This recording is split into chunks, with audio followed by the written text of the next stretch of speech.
Migration is one of the topics on the agenda at the EU-AU summit. More than 80 African and European leaders are gathered in Cote d'Ivoire for the meetings. Leaders are discussing the need for jobs and stability for Africa's expanding population. The EU increasingly sees its fate linked to Africa. This year, an unprecedented number of African migrants have tried to reach European shores. And in the fight against extremism, some of the attackers in Europe have been linked to cells in North Africa. This summit comes as China, India, Japan, Arab states are competing for influence on the continent, but the EU remains the biggest economic player. Let's get some regional perspective from CGTN's Yasser Hakim, who joins us live from Cairo. Yasser, France has asked the Security Council to impose targeted sanctions on individuals carrying out human trafficking and trading migrants in Libya. How viable is this? Are these individuals easy to identify and bring to book? Unfortunately, it's not easy to identify them because they're not working as individuals, but at groups or gangs, if you may call it.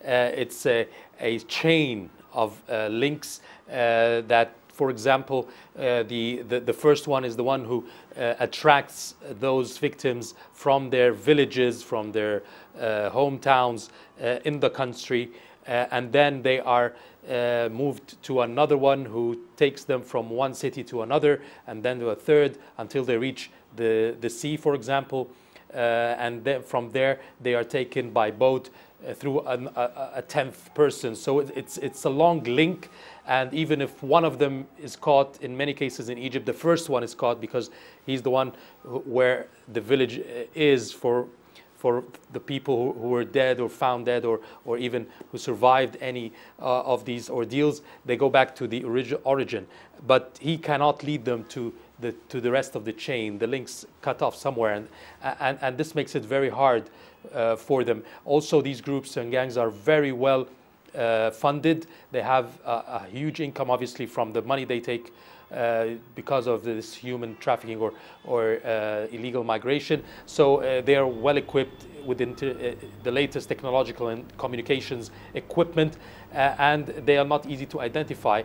Obviously, it does happen that they are caught or killed, but it's not an easy situation all the time. European and African leaders are meeting in Cote d'Ivoire to discuss the immigration crisis, among other issues. What will the North African region, which is most affected by the migration issue, be seeking from that meeting?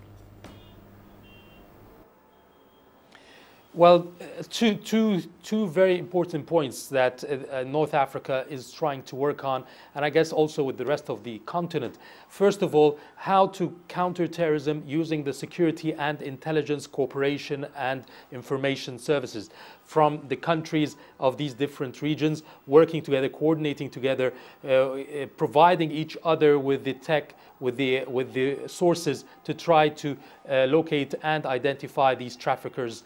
At the same time, you need also the developmental side, where developing nations should be working with the less developed countries where these migrants are coming from, in order to try to provide the proper environment and the economic development and job opportunities, so that these people would not need to move out and resort to dangerous travels or dangerous trips for illegal migration.